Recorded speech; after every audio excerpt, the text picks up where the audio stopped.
السلام علیکم ورحمۃ اللہ وبرکاتہ۔ اجالے اپنی یادوں کے ہمارے ساتھ رہنے دو، اجالے اپنی یادوں کے ہمارے ساتھ رہنے دو، نہ جانے کس گلی میں زندگی کی شام ہو جائے۔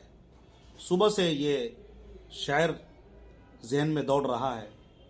اللہ تعالیٰ نے جو مختصر زندگی دی ہے اس کا کوئی بھروسہ نہیں ہے کہ کب اللہ تبارک و تعالیٰ ہماری زندگی واپس لے لے۔ آج صبح سے اس کا باقاعدہ تجربہ ہو رہا ہے۔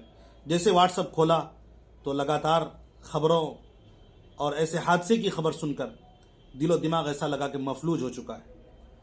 ایک بڑے عالم دین، با کمال خطیب، با کمال مدرس حضرت مفتی اعجاز رحمانی رحمۃ اللہ علیہ، خانقاہ منگیر کے استاذ، پورنیہ بہار کی سرزمین سے تعلق رکھنے والے، آج وہ دنیا سے رخصت ہو چکے۔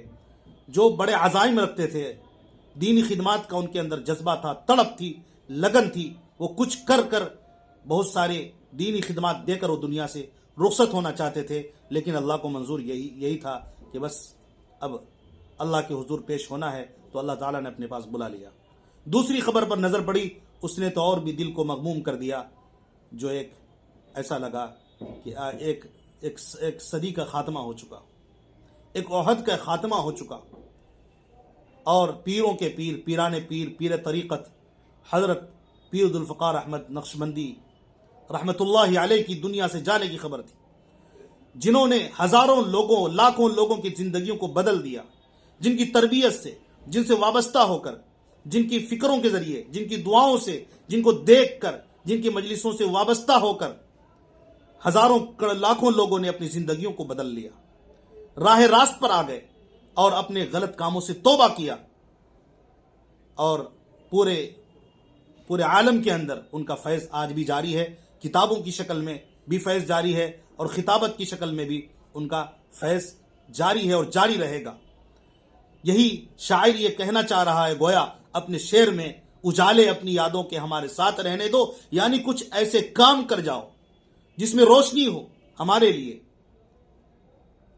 اور ہم جب جائیں تو یا آپ بچھڑ جائیں تو یاد رہ جائے۔ تو آج علمی و روحانی شخصیات کا اس طرح سے چلے جانا یقیناً افسوس، اور بہت ہی زیادہ افسوس اور دکھ کی خبر ہے۔ ایک عالم کا دنیا سے رخصت ہو جانا ایک عالم کی موت ہے۔ تو یہ بڑی شخصیات اس طرح سے ہمارے درمیان سے رخصت ہو چکے ہیں، ہمیں ان کے علم سے استفادہ کرنا چاہیے۔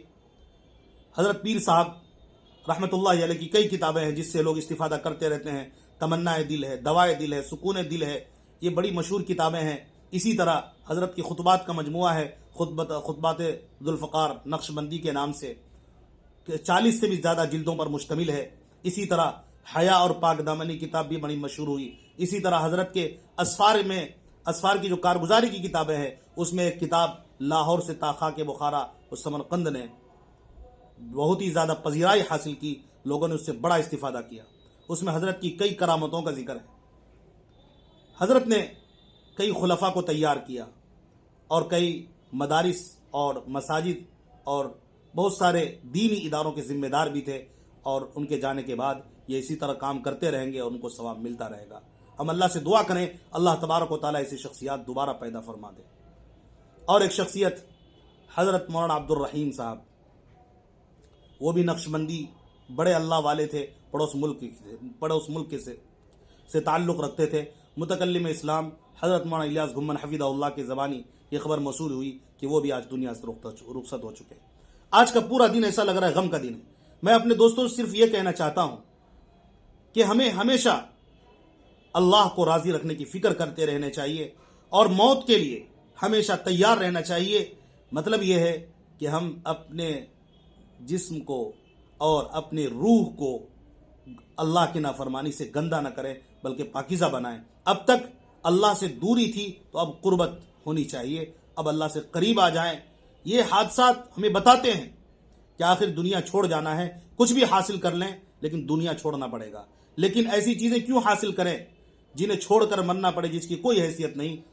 کیوں وہ چیزیں حاصل نہ کریں جو ساتھ میں لے کر جائیں، یعنی اعمال صالحہ کی فکر کرتی رہنی چاہیے، اور ان بزرگوں سے کے نقش قدم پر ہمیں چل کر اپنی زندگی کو بھی تبدیل کرتے رہنا چاہیے۔ میں آخر میں گزارش کروں گا کہ ان اکابرین کے لیے، ان علماء کے لیے دعا کر دیں، اللہ تبارک و تعالی مغفرت فرمائے، درجات بلند فرمائے، اور ان کے متعلقین کو اللہ تبارک و تعالیٰ صبر جمیل نصیب فرمائے.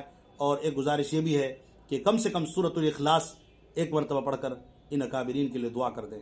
اللہ تبارک و تعالیٰ ان تمام کو جنت میں اعلیٰ مقام نصیب فرمائے اور انبیاء اور صلحاء اور صحابہ کے آس پاس جگہ نصیب فرمائے. آمین.